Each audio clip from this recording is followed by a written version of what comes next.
Hey,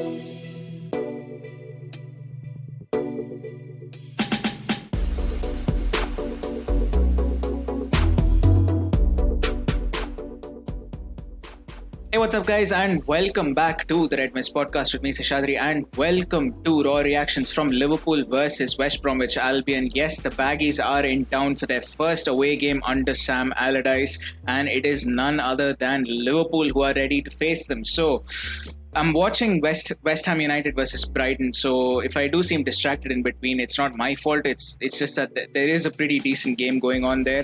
Right now, it's 84 minutes done. It's halfway into the 85th minute, and the score is 2-2. And I'm just seeing a replay of Thomas Souček's equaliser for the second goal, for West Ham's second goal. But anyway, let's get back to the matter at hand. Raw Reactions, for those of you who are unfamiliar with the format of the show, is basically a segment of the Red Mist podcast where I record my reactions pre-game, at halftime, and at full-time live as they happen. And then I compile them into one full episode. It's kind of like a watch-along, but without the actual watching along. It's just basically pre-game, halftime, and full-time. But, it's live, it's authentic, it's the perfect Liverpool fan experience, if you ask me. I'm maybe not as, I guess, I don't get as angry as some of the people on AFTV, for example, or, Angry Rantman for Chelsea, for example, or Expressions. I kind of keep it a little more tempered. I do, because I'm generally not that intense, I suppose. I mean, I am an intense fan, but I don't react as intensely, I suppose, unless it's like a big game or a big decision or, some sort of big muck-up, which happens. But generally speaking, I'm kind of a little more toned down, and I kind of want to keep it toned down because I know I do have audiences who are maybe not all Liverpool fans, and maybe they want to listen to some actual sort of analysis done. And, that's kind of my thing. I'm kind of a little bit of a nerd in that sense, but, I'm proud to be one and I own it. But let's get right to it. Liverpool versus West Brom. There's about half an hour to the kickoff, and, the lineups are out. And as per tradition, we are going to start with the opposition. We're going to start with West Brom. I think I got pretty much most of this lineup right when I was doing the preview episode yesterday. So, let's start in goal. We've got Sam Johnstone, obviously, there in goal as well. Furlong, Ajayi, O'Shea, and Gibbs. Pretty expected backline, I think. Sawyer's in defensive midfield. We've got Phillips, Robinson, Gallagher, Diangana, and Grant up front. I think the biggest miss is Matheus Pereira, who I think he's got some sort of an injury, I think. Or is he suspended? I do remember thinking he will play. So... Oh, I think he's injured. I'm not sure. I think it's one of them. I'm quite... Yeah, he's not even on the bench. So, he is on the bench, actually. So, I'm quite not sure why he isn't playing. But, pretty expected starting lineup, other than the fact that Matheus Pereira is not playing. Obviously, mentioned this yesterday. Pereira's not been... he's not lived up to, I guess, what was expected of him when it came to West Brom in the Premier League. I think that's kind of one of the reasons why they aren't doing as well. Even in a season as weird as this is, West Brom haven't, set the stage on fire. So that is part of the reason. And Diangana as well, he's starting today, but obviously he's had a pretty underwhelming season. He had a couple of good moments, I remember, especially against Everton. I think he had that beautiful goal. But I don't know, it just didn't feel like they'd hit the heights that they should be hitting in order for West Brom to stay up. So I think they've got a difficult task at hand. But Sam Allardyce is a manager who has got experience keeping sides up. So he's... we've got Sunderland, I think he's kept up, and he's kept a fair few sides up. So he does have experience at relegation battle.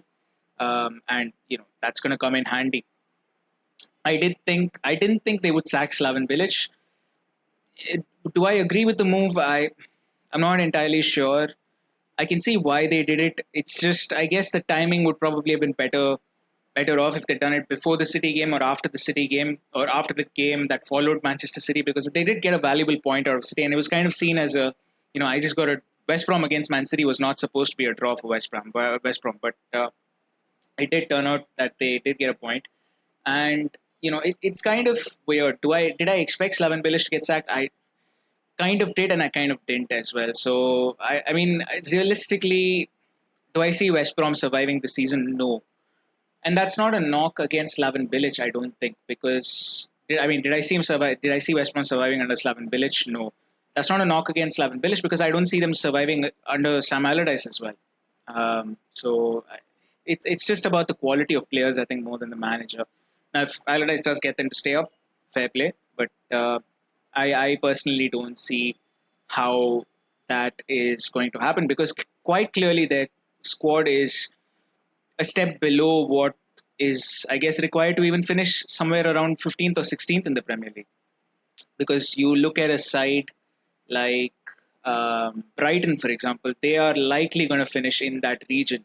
If they avoid relegation, they're probably going to be not too far off it when they do survive. So it, you look at a side like Brighton. Like Brighton's not the greatest team, but they do have better quality than West Brom. So I think that's a real testament to how bad this squad is. But I say all this, they are coming for their first away game under Big Sam. Obviously, we know how Big Sam plays. Two banks of four, a defensive midfielder to add to the presence as well. So it's pretty much going to be a bank of four behind a bank of five in midfield, and then you've got a lone striker playing up top.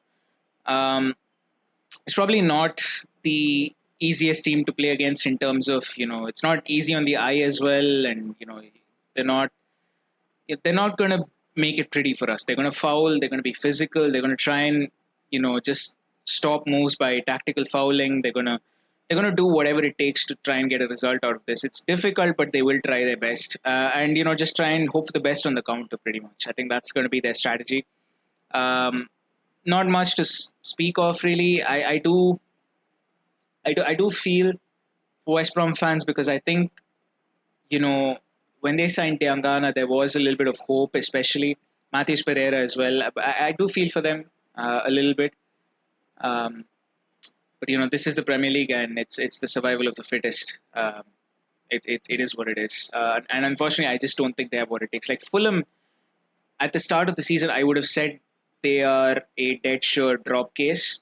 But they've had, the last few weeks they've really gelled into a team, and they kind of look okay for the 17th spot, which is just above relegation.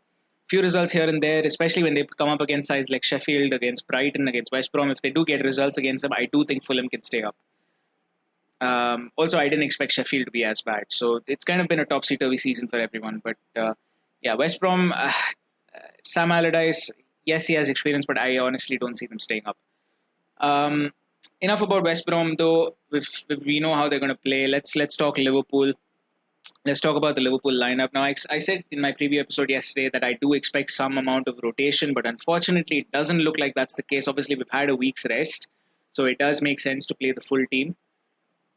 But again, we've got Newcastle in about 3 days, so it doesn't make sense to play the full team because that's going to be a tough game. Although Newcastle saying that they have been hit with COVID, unfortunately, a little while ago, but they're still feeling the after effects of it.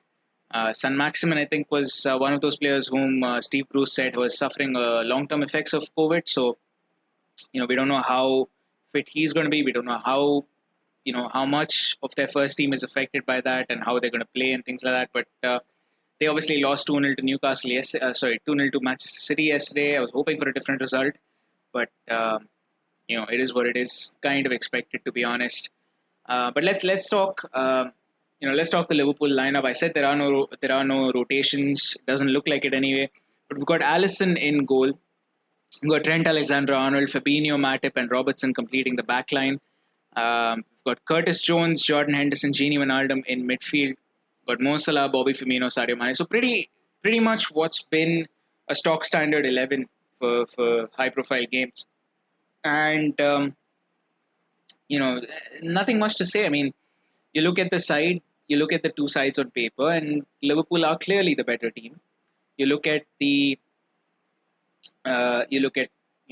quality of football that's been played. One side's 19th, and the other side is top of the league. So, yes, Liverpool are expected to win this, but do I expect them to win this? I am not entirely sure because I do have a sneaky feeling West Brom can upset things. But look, as a Liverpool fan, yes, I expect them to do this. But what I mean is, like, West Brom can give us problems. And, we've gotten a lot better at breaking down teams who sit back than maybe, 4 or 5 years ago. But I think we still encounter some issues when it comes to that. And Sam is not going to make things easy for us. Big Sam is not going to make things easy for us.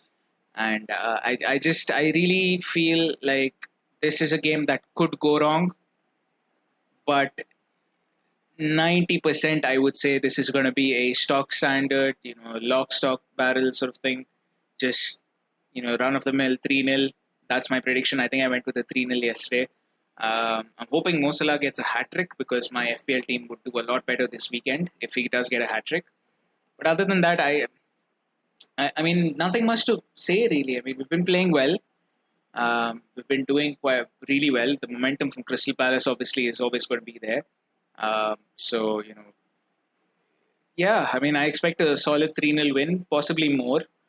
And I expect good performances because everyone in this team that's there today, they've actually been really good. Hendo, I said, last week, Hendo was my man of the match. Curtis has been in amazing form the last few weeks. Gini Wijnaldum's been underrated. The front three are the front three. They've been doing really well. Firmino's obviously found his goal-scoring boots as well. And the backline is the backline. I mean, there's no real room to criticize if you sort of take a look at the whole season, season as a whole. And yeah, I mean, I expect a stock standard game, just the usual stuff. But this is football, this is England, and this is VAR, so things can go wrong. Let's actually get down to the game. There's about 20 minutes left, and like I said at the start, raw reactions. I will record my reactions at halftime, and you're about to listen to them next.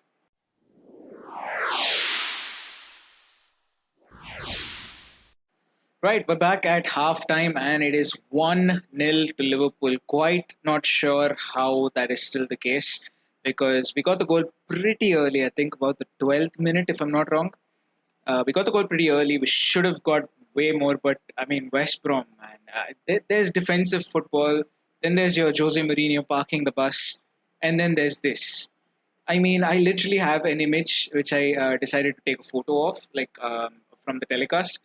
I literally have an image that has all 10 West Brom players behind the ball, the outfield players, and of course the goalkeeper is obviously going to be behind the ball. So all 11 West Brom players were behind the ball.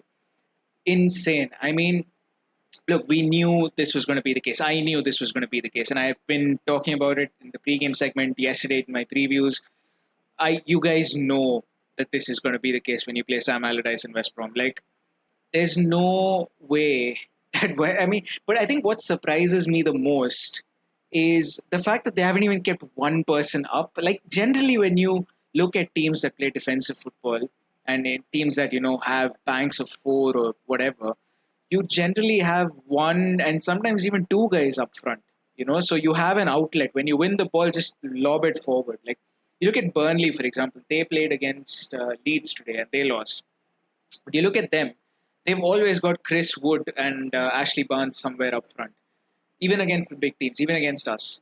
So I don't quite understand how Sam Allardyce expects to get goals when every time you boot the ball up, it's going to go to Fabinho and Matip. And it just doesn't. It's just real. It's just really, really strange the way they're playing. But that being said, last week Liverpool obviously beat Crystal Palace 7-0. So there is, I'm guessing, a part of Sam Allardyce that's going, you know what? If we lose, we lose. Nobody expects us to win this game, but at least let's not lose 7-0 because at the end of the year, this relegation battle could come down to goal difference. So, yeah, I can imagine the thought process that goes behind it. And look, going into the way the game was being played, at least the first 10-15 minutes, I think West Brom would consider themselves very, very fortunate that it's not more than 1-0 because the first 15 minutes, it definitely looked like it was going to be at least 4-0 by halftime. And I think West Brom will be really happy because 1-0, they're still in the game. 1-0 is still a dangerous score. They're still in the game. That's why I was hoping we would get a second before halftime because you just never know. All it takes is one attack. All it takes is one shot on target and one really good shot on target and or one mistake and that's it. It's 1-1 all of a sudden. So all it takes is that much. And West Brom have one or two times they have gotten forward this half, including right at the very end when they were flagged for offside, obviously. But I mean, this is the kind of game that we expected. This is the kind of, match that we expected. We've got 82% possession. we've completed 4.5 times the passes that West Brom have completed. I mean, there's just touches in the opposition box. Liverpool 27 and West Brom 1 at halftime. I mean, but I think the stat that really sort of is glaring is just the attempts versus attempts on target, because we've had 10 attempts and only one of them's been on target, and that's the goal. That's the Sadio Mane goal, obviously. But I think that's glaring because West Brom, they've congested space and they've done it really well. Look, we can appreciate attacking play all you like, but if you're playing for a team like West Brom and your only goal is survival, you need to learn to appreciate defensive football. And whatever said and done, yes, attacking football is easier on the eye and defensive football is not, which is why Jose Mourinho gets a lot of criticism. But you have to remember, defending always gives you a shot. In terms of, yes, okay, West Brom may not come out with 3 points today, but if they do this against Tottenham, for example, and Tottenham's not able to finish, then you're looking at 1 point. You're looking at a 0-0 draw and 1 point. So, look, I can admire good defensive football and fair play. Sam Allardyce came in with a game plan and they've done well. Yes, they're 1-0 down, but it's just 1-0. It could have been a lot worse. I mean, all they need to do is ask Crystal Palace about last week. So, yeah, I do personally think that it is quite unfortunate, but I think West Brom have congested space really well. They've restricted us to crosses, which, to be fair, is one of our strengths. You look at Henderson, you look at you look at Alexander Arnold, and you look at Robertson. Crossing is one of our strengths, so it's not a bad thing that they're allowing, but it's just the lack of options in the middle. And that just comes from good defensive positioning, good awareness. And even if you look at the goal, even if you look at when the ball was pinged into Sadio Mane, and let's not take anything away from the finish. Let's not take anything away from how good the control of the ball was and the first time finish into the bottom corner. Let's not take anything away from that. But you have to realize that when that goal went in, there was a defensive mistake in the build-up. And I think that was, I don't remember the defender's name exactly, and I'm very, very sorry about that, but the person who was marking Mane had gone off on the wrong side of him, which, in my opinion, it's a very rookie mistake to make. It's just he was sticking with Firmino first and realized there's two of them on Firmino, him and the partner who was to his right. There's a little bit of a lack of communication, and there's a lot of things going on here, and I'm watching the footage as I speak. The first thing is Gini Wijnaldum's run.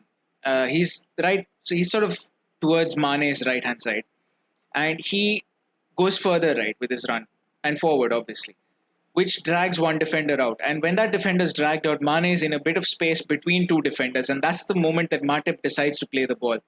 And before this other defender realizes it, and I keep forgetting his name, I'm very, very sorry, but before he realizes it, Mane is already gone, and the defenders caught on the wrong side of Sadio Mane, which obviously was mentioned in the commentary as well, that the defender was caught on the wrong side of Sadio Mane. I think Ajayi, yes, that's the defender's name. So Ajayi is caught on the wrong side of Sadio Mane because O'Shea is the other defender. O'Shea has been dragged out to track Gini Wijnaldum, and there's a little moment where Mane's got enough space. I think if Matip delays playing that ball a little more, I think Ajayi gets to Mane. That's not an opportunity. I think it was the perfect. I think that a lot of things had to align for that goal to go in, and that's just it. Otherwise, really good game from everyone. I think it's always going to be difficult to break down a side that plays 10 men behind the ball. It's always going to be difficult to break down a side like that. So I'm not too worried. What I will say is we do need to be wary of counterattacks because they do. I wouldn't say they've had chances because they clearly haven't. But what I will say is there were occasions where they could have had chances had there been a better ball, had one or two passes come off, and if Liverpool had made a mistake, for example. So there were one or two moments, and that's, I think, the reason we need that second goal. Because all it takes, like I said, is one moment. That's it, and you're 1-1, and you're starting the game all over again. And there's no guarantee that you're going to break them down again in this game. So this game, I wouldn't be surprised if it ends up 1-0, despite how much Liverpool have been dominant on possession, how attacking Liverpool have been. I wouldn't be surprised. But yeah, I mean, that's kind of all that we have to talk about. Really, nothing much to talk about as far as the game goes. I think everyone's really played well. Defensively, not too many questions asked. We've looked decent whenever they have asked something of us. Midfield's been fine. Forward lines finding it a little more difficult to sort of make those runs, because when you've got six people playing against three, it's always a little difficult. Robertson and Trent are adding on to some of the pressure. What I will say is I do think Henderson needs to be a little more decisive sometimes. I think too many times he's had opportunities to cross it into the box where he's just chosen to recycle possession. It's not the worst option, but sometimes I do wish he would just put the ball in. And I think this might be the sort of game for Alex Oxlade-Chamberlain. Maybe just get those long shots in. Just get those. Just ask some questions of John Stone. Just like that. I mean, Trent's free kick I thought was a good one. It just wasn't on target. I don't think John Stone would have got to it. So there's just stuff like that. But yeah, that's been my halftime thoughts. That's been my halftime opinions. Maybe you agree with me, maybe you disagree with me. I don't quite know, but that's the whole point, isn't it? It's to evoke some thought inside you. But yeah, I'll see you back again for full time. Hopefully, we don't screw this up because there have been times where we've tended to screw it up against teams like this. So hopefully, we don't screw it up. Maybe not in recent years, but previously there have been. Hopefully, we don't screw it up and we come out with 3 points. I would take a 1-0 honestly, but I do wish the scoreline's a bit bigger than that.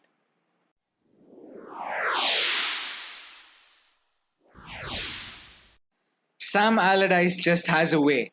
He just has a way. I can't explain it. I can't explain why West Brom do well against Liverpool at Anfield, but they just have a way. 1-1 full-time score. I am fuming. What was that second half?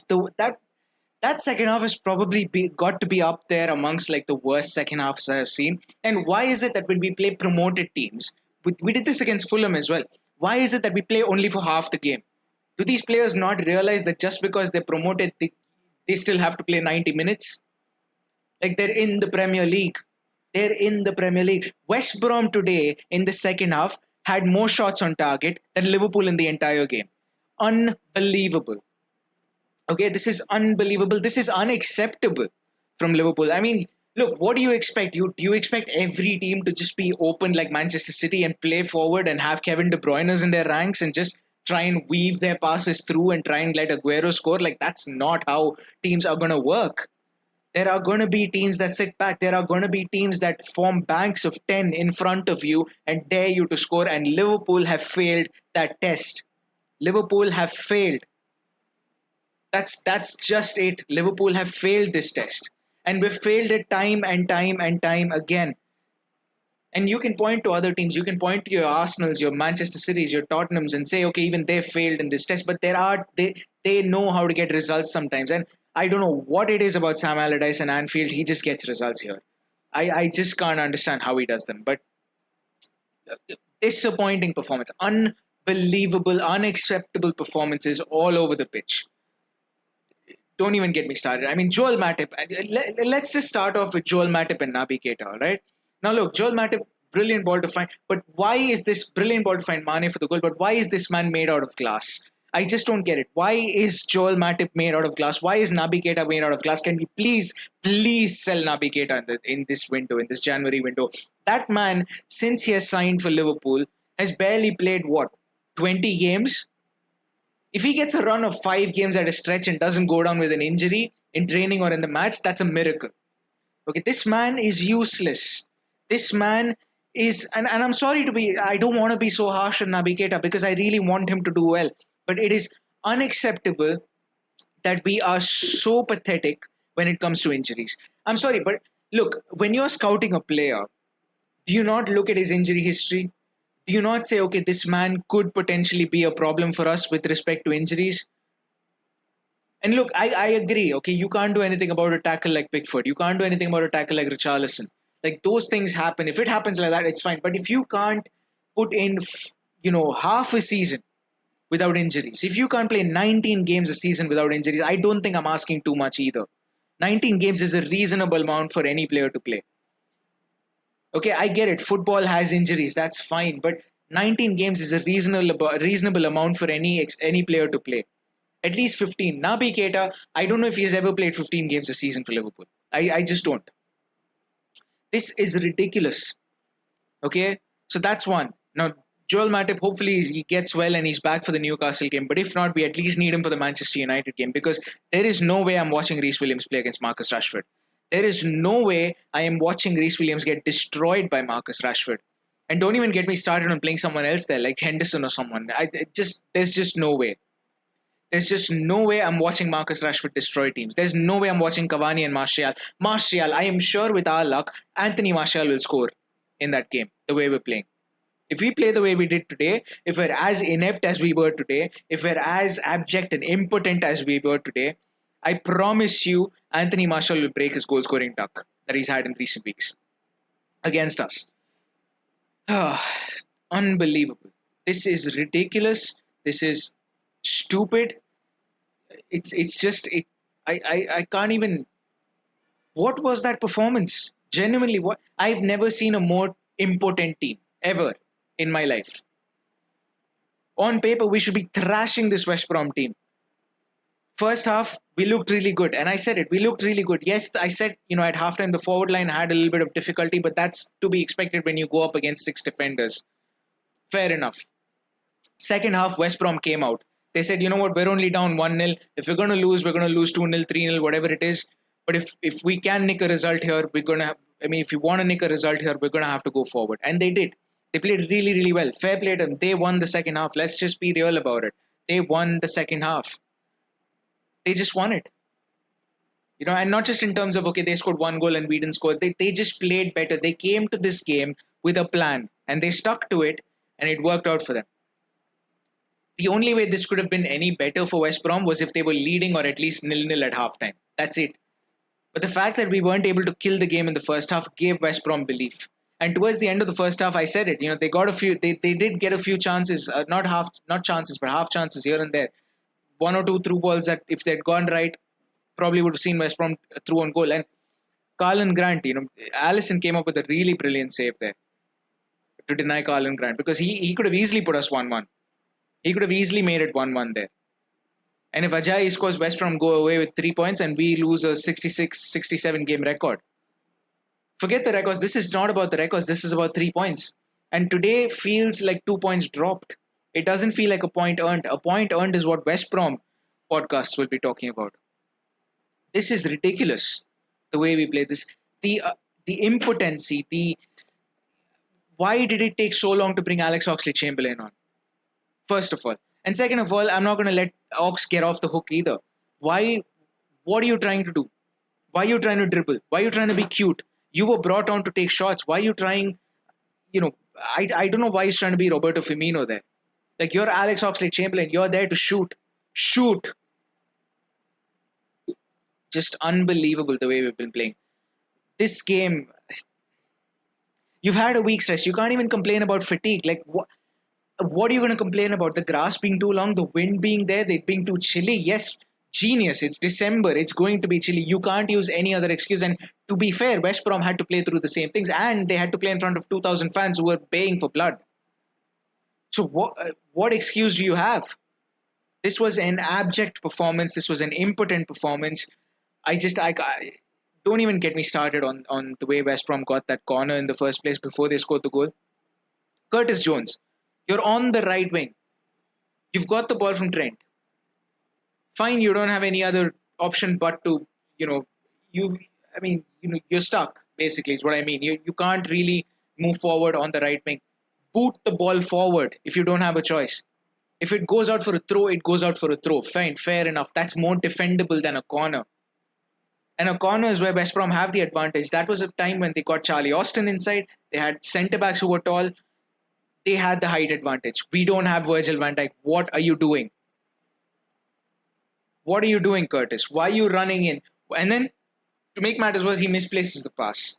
Misplaced passes can happen. That's fine. But they shouldn't be happening when you are going towards your own defense and you're forced to concede a corner. Like that's just ridiculous. That goal, was on Curtis Jones. There's just no two ways about it. That I praised Curtis before the game, and I still think he's in really good form. He deserves a chance in the first team, and I'm not going to change my overall opinion of his season based off of this one game and this one mistake. But this mistake is on Curtis Jones. No question. Like, this mistake is definitely on Curtis Jones.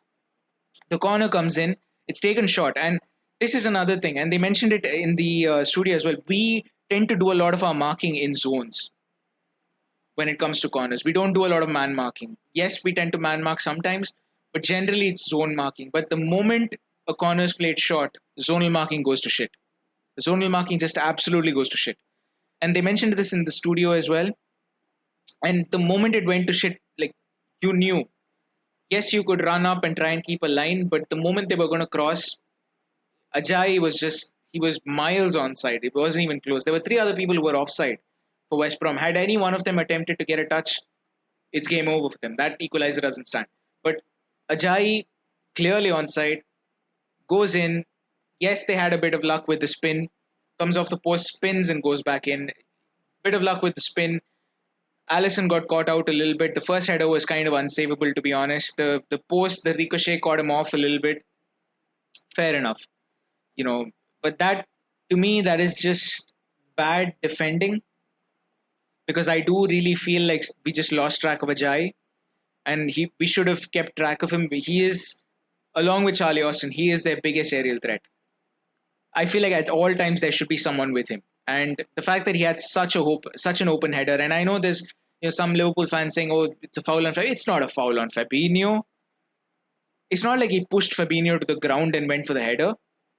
There's a little bit of pushing and shoving going on. Fabinho did push him. It always happens at corners. It was nothing out of the ordinary to merit that goal being disallowed. That was a legitimate goal. Let's just be real about it. We were just shit today. West Brom were the better team in the second half. They came in with a plan. Sam Allardyce said, you know what? If we come into halftime 1-0 down, that's fine. We'll make adjustments. We'll go for the game. Because 1-0 down, and I said this at halftime, 1-0 is a dangerous score. 1-0 is a dangerous score.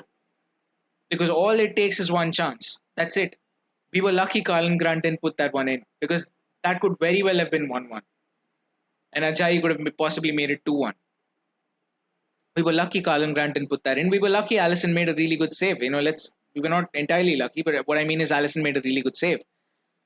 But this game, man, I mean, these are teams we should be beating because there are games I know we will drop points.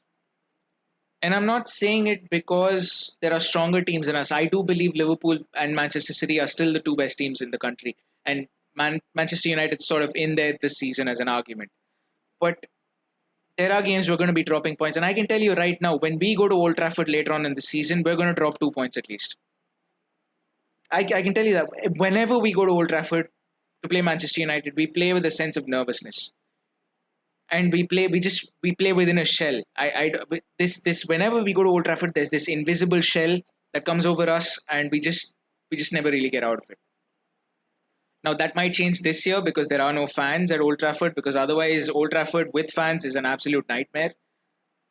That might change, and I agree we might get 3 points, but generally when we play Manchester United in Manchester United Stadium, we generally drop points. Whether it's 2 or 3 is a different question, but we generally drop points. And look, so like I said, we're going to drop points, and this is a weird season. We're going to drop points against other teams. But these are teams you should be beating. Fulham, West Brom, you should be playing the full 90 minutes. And there was no effort. There was a lack of conviction. It was very static. It was, what West Brom are going to do. Make some moves, make some runs, force them to be disorganized. We just looked so impotent. We couldn't make a run beyond their defense. We couldn't make those little 1-2s. There was no off-the-ball movement. There was no sense of creativity. And all we kept doing was giving the ball to Robertson and Trent and daring them to put a cross in. And yes, to be fair, in the first half, there were a couple of times when Robertson's crosses went in and there was nobody on the end of it. But that can't be your MO for 90 minutes. And these are the sort of games where we need Thiago, who's another man who's occupying a hospital bed. Thiago is essentially a January signing. He's not a summer signing for us. He played 45 minutes against Chelsea, played 90 against Everton. That's it. 135 minutes of Premier League football. That's it. He's not played a minute in the Champions League, I don't think. He's not played a minute in the Carabao Cup, or the FA Cup is going to come, so we don't know how many minutes he's going to play there. But 135 minutes of Premier League football. Reece Williams has played more than him. And Reece Williams is not even the first choice defender. I mean, Nat Phillips has played more than him. Reece Williams, at least his place was because of injuries. Nat Phillips, man, he's played more than him. He's played 2 full Premier League games. That's 180 minutes in itself. So, these are the games where, I really wish Klopp would substitute players in earlier. These are the games where we need guys like Keita and Thiago. These are the games where we need Oxlade-Chamberlain to be shooting and not trying passes or to dribble past a West Brom. Like Alex Oxlade-Chamberlain, I saw this one move where he gets the balls a little away from the D. He's looking to cross it at first. Then he decides he's going to try and dribble past 2 defenders in front of him. You had space to cross. West Brom gave him space to cross. A cross in would have been a better option because there were people inside. I think Bobby was inside and I think Robertson was on the other side. Mane was there somewhere. A cross was a better... what are you doing? What are you doing? I just don't get it. What are you doing? This is so pathetic. This performance is... It's right up there with the first half of Fulham. It's right up there. And the Atalanta game. It's right up there with the Atalanta game as well, the one we lost. I didn't do a raw reactions for that one, but I imagine it wouldn't have been too different to this, except that was for the whole game and not just this half. Not just the second half. This is unbelievably stupid. This is just... These are games we should be winning. Teams around us are dropping points. We should be capitalizing on them. Just Man United and Leicester drew. And I don't know what's going to happen to Wolves and Tottenham, but if Tottenham win, they're right back in this. Chelsea drop points to Arsenal. Arsenal are not even in the race, so forget about them. I mean, Manchester City won, which, fair play. They won, but these are games you should be taking advantage of. And today's game just defies logic. Look, I can take this result if the performance was good. If you were attacking, if you played like the league leaders, if you played like the defending champions, I can take this performance. Look, goalkeepers can have really good games. We saw what Guaita did against Tottenham.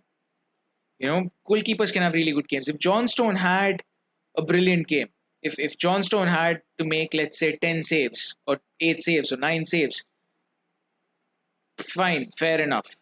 They earned that point. If you were going up against a team that had, say, 7 shots on target and, they were really good and they were pressing you and they were trying to have a go at you like Leeds United, and you drew that game, fair enough. You can say it's 2 points drop, but, the other side played well. But today, West Brom played well, but it was more, West Brom sticking to their game plan. Yes, that you can call that playing well. Because you do have a game plan and if you stick to it, that's playing well. But it's also us being so inept, so mute and timid today. It was like, this didn't feel like a Liverpool performance. It was like you threw level players on the field randomly, gave them a Liverpool shirt and told them do what you can. This felt more like a national team performance than... this is the sort of game that you expect international football to give you. Not club football, especially not from a team that's been training together, that's been, together for pretty much the last 2 or 3 years. So I don't even understand how we were this pathetic. I just don't get it. There is no rational explanation to this. It's just stupid. It is... fair play to West Ham. I'm not going to take credit away from them. And I know a lot of people will be like, oh, negative football. Blah, blah, blah, blah, blah. Like, if you're a Liverpool fan, stop mourning. Okay? You can't expect every team to be Leeds United. You can't expect every team to be, Barcelona. Okay, Barcelona's a bad example. Bayern Munich. You can't expect every team to be Bayern Munich and come at you. There are going to be teams that sit back. It's your job to break them down. There's no right way to win. I've always said this and I've always stuck by it. There is no right way to win. There is absolutely no right way to win a football game. There are just different ways to win a football game. And today, West Brom took a point using a way that worked best for them. You do what's best for your team. And if what's best for your team is putting 10 men behind the ball, then you do that. And it's the job of the other coach and the other team to actually play well and try and break you down. I don't want to go on for too long, but this game really just took it out of me. It was a stupid game from. It was a stupid mistake from Curtis Jones. just the impotency of this Liverpool. If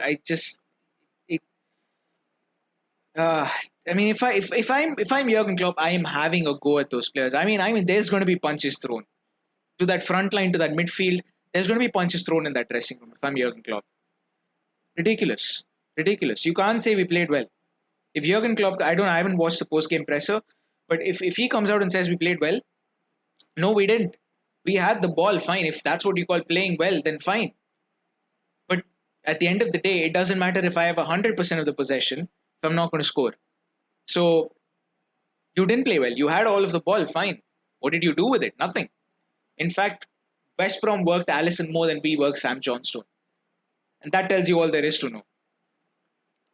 But yeah, that is pretty much it from my side. I guess I'll see you guys for the preview of the Newcastle game. I don't even feel like doing a proper outro, but you know what? I do want to thank you for all your support on the podcast. It's been really, really good doing this. It's been a really good experience so far, and hopefully long may it continue. Wherever you are, stay safe, have a good time. It is the festive period, obviously, so enjoy your Christmas. Hopefully you guys enjoyed your Christmas and enjoy your New Year as well. We will obviously be doing the podcast a little bit before that for the Newcastle game. But yeah, that brings me to a close today. Disappointing day, unbelievably disappointing. This was 2 points dropped, but that's football. And hopefully this doesn't come back to bite us too much. Hopefully Joel Matip recovers as well before the Newcastle game preferably, but if not, at least for the Manchester United game later on in January.